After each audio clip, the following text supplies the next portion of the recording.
Meus queridos irmãos, amadas irmãs, louvado seja nosso Senhor Jesus Cristo. Para sempre Ele seja louvado. Eu desejo que a paz de Jesus, o amor de Nossa Senhora, esteja no seu coração. Nós ficamos vendo o nosso mundo de hoje. O Padre Zezinho um dia falou assim: nós somos hoje um povo pagão com alguns vestígios de cristianismo. Nós falamos que vamos fazer a nossa oração, falamos um monte de frases, mas o nosso coração não está em Deus. O que a gente reza durante a Santa Missa deveria ser o nosso dia a dia, corações ao alto, o nosso coração está em Deus. Milhões de pessoas hoje, milhões e milhões e bilhões, conhecem o Evangelho. Mas nunca, apesar de você ver tanta coisa, você liga as televisões de madrugada, aquela quantidade de gente falando sobre Deus, mas nunca a adoração esteve reduzida a um nível tão baixo. Nunca. Se fala muito de Deus, se fala pouco com Deus. Se ensina muito que você pode pedir as coisas a Deus, mas não se ensina que você deve consagrar a sua vida a Deus. Busque o reino de Deus, a sua justiça, e as outras coisas vos serão dadas por acréscimo. Se ensina que se você apenas pagar o dízimo, devolver o dízimo, e estiver ali, você vai ficar uma pessoa muito rica. Mas não te ensina que a felicidade não é o dinheiro, que a felicidade é Deus, que a felicidade é ter essa comunhão com Deus. Existem muitos falsos profetas, muitos levitas que vivem a discutir novidades do Evangelho, que hoje, de acordo com o biblista tal, de acordo com o exegeta tal, de acordo com fulano de tal, com doutor em exegese, em Bíblia, se diz que hoje as coisas são assim, se entende o Evangelho diferente. O Evangelho de 2000 anos atrás é o de hoje. E Jesus dizia: vai passar o céu e a terra, mas jamais vai passar, as minhas palavras não vão passar. Então é preciso que a gente foque nessa verdade. O Evangelho de 2000 anos atrás é o mesmo de hoje, a palavra de Deus não muda. Não existe moda, não, a moda hoje é outra. A moda hoje é assim, que o mundo é dessa forma. O mundo pode ser, mas nós não somos do mundo, nós somos de Deus. E nós vamos seguir os princípios de Deus, nós seguimos os ensinamentos de Deus, nós queremos agradar a Deus, nós queremos viver para Deus, nós queremos fazer a vontade de Deus. Isso é que importa para nós. E hoje chega a ser um escândalo você ver numa igreja, você ver numa reunião, as ovelhas famintas, o povo faminto de Deus, e não é alimentado. Não se passa para o povo aquilo que deve alimentar a sua alma, uma vida com Deus, uma experiência de Deus, um ser tocado pelo Espírito Santo de Deus e conduzido por esse Espírito. Não se fala nisso, se fala em tanta coisa. E por isso o homem é um eterno insatisfeito. Vive insatisfeito buscando uma coisa, outra que ele não sabe o que é, e ele fica: meu Deus, o que que falta, o que eu preciso? E a pessoa tem tudo na vida e sente que falta tudo. Existe alguma coisa no ar, uma nostalgia de Deus, uma saudade de Deus que a pessoa precisa aplicar no ponto certo. Porque essa sede de Deus, muitas vezes a pessoa... Sede de Deus é sede de felicidade, gente. Faz a felicidade nossa é Deus. E às vezes as pessoas vão distorcendo as coisas, vão fugindo e buscam tantas coisas, mas não buscam o essencial. O homem acha que vai ser feliz se ele tiver muito dinheiro. E fala: se eu ganhasse na Mega Sena, eu ia ajudar tantos hospitais, hospitais e tantas creches, os pobres e ajudar isso. Todos nós temos belos projetos filantrópicos até a véspera do sorteio. Depois, esquece tudo. O dinheiro seduz, o dinheiro corrompe, o dinheiro afasta as pessoas de Deus. É difícil não ser assim. Toda regra tem exceção, mas é muito raro, porque ele vai seduzindo, seduzindo, e a pessoa começa... Você observa no meio político, a pessoa fala, não, eu quero é servir, eu não quero, e eu vou candidatar a vereador, nem precisava desse salário, mas tudo bem, eu vou pegar, mas não precisava, porque eu quero é servir. Dali a pouco vai, está lá, e o cara está ganhando aquela nota com carro, com não sei o quê, com aquele tanto de secretário, e fala assim, olha, nós precisamos abaixar o nosso salário para dar testemunho para o povo, que nós estamos também nesse trabalho de mudar esse país. Não, diminuir o nosso salário? Não, do povo sim. Olha nas mudanças, se você vê que vai mexer alguma coisa nos nossos líderes. Nada, só mexe no povo pequeno. Lá não. Vai diminuir, vão tirar as mordomias, vão tirar... Não tira, lá não. Só aqui. Porque a pessoa, quando chega lá, envolve nesse meio de dinheiro, de poder, ele é seduzido, gente. Um homem vai sendo envolvido, o homem se torna aquilo que está na sua volta.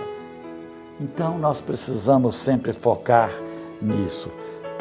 Nós observamos o povo faminto, o povo quer Deus.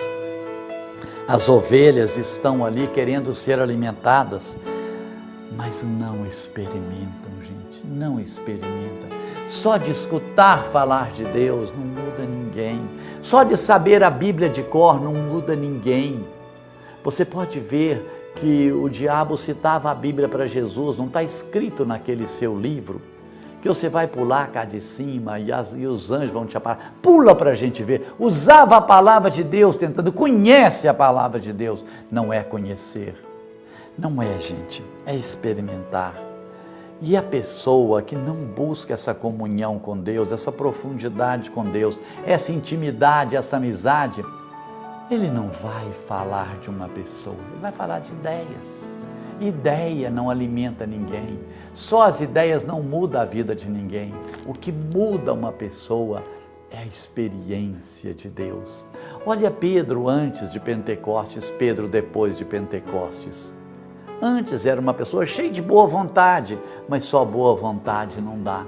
Depois de Pentecostes, conduzido pelo Espírito, tornou uma outra pessoa.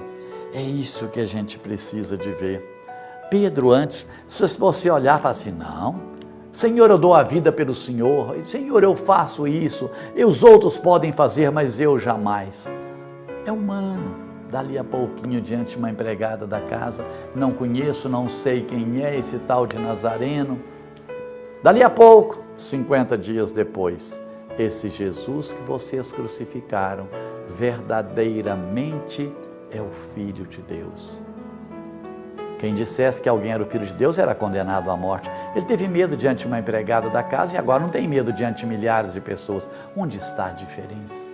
A diferença está no Espírito Santo. Mas você vai falar para mim. Mas naquele domingo da ressurreição, Jesus aparece sobre eles.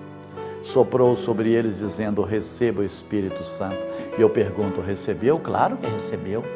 Jesus soprou, receba o Espírito Santo. Claro que recebeu. Mudou alguma coisa? Não. Por que não mudou? Porque não basta que você tenha o Espírito Santo. É preciso que você seja conduzido pelo Espírito Santo.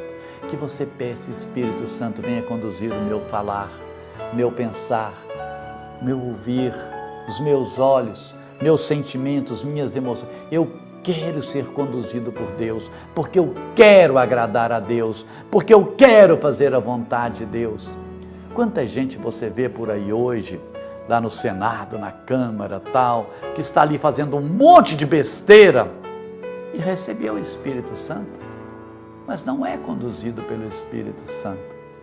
E são pessoas que são conduzidas pela carne. Então é esse Espírito Santo que nós precisamos, gente, de pedir que Ele nos conduza. A gente observa hoje aquilo que está lá em Ezequiel 34, os maus pastores, que preocupam com eles e não as ovelhas, preocupam com o pasto, preocupam com o cajado, preocupam com o seu tronozinho, mas não preocupam com as ovelhas. Fala, não, deixa para lá, eu estou muito cansado, estou muito preocupado, estou muito ocupado, tem muita coisa. Quando a gente assiste aquele filme, Irmão de Assis, você vê isso.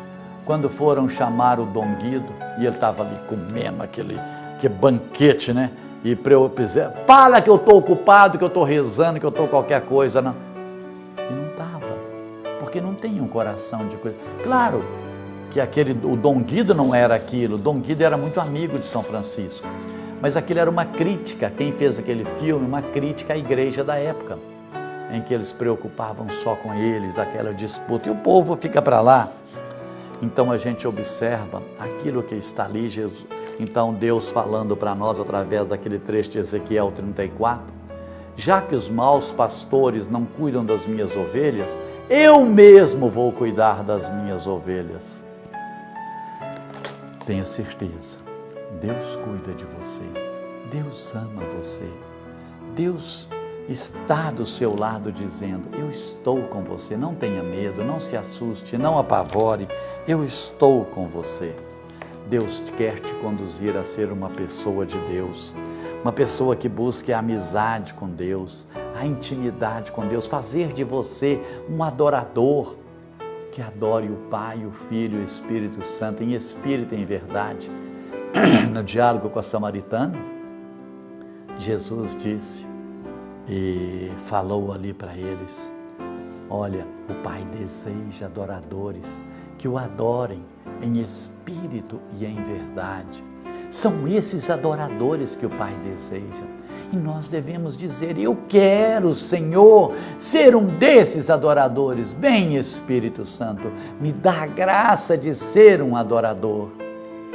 Eu acho tão bonito quando eu vejo nas aparições de Nossa Senhora de Fátima aos 3 pastores, que o anjo apareceu para eles e ensinou uma oração, dizendo, é uma oração de reparação. Rezem sempre, eu creio, espero, adoro e vos amo. E peço perdão por aqueles que não creem, não esperam, não adoram e não vos amam. Eu faço oração pedindo que pela minha oração conforte o coração de Deus, console o coração de Deus, uma oração de reparação, sabe? A gente sempre buscar fazer da nossa vida uma oferta agradável a Deus. Então eu quero rezar por aqueles que não rezam, eu quero pedir por aqueles que não acreditam, eu quero ser esse instrumento de Deus no nosso meio, no nosso mundo. Olha, é exatamente o que nós precisamos de pedir a Deus a graça de fazer. Eu, Senhor, não dou conta, mas vem agir através de mim, porque eu sei que não basta ficar dizendo um monte de palavras para o povo, isso não vai mudar a vida de ninguém. Eu sei que fala-se muito de Deus, mas as pessoas não falam com Deus, as pessoas não têm um minuto no seu quarto para fechar e falar com Deus. Jesus disse, entra no seu quarto, fecha a porta e ora ao Pai que te escuta. Você não precisa de sair para as montanhas, para os desertos, não, na sua casa.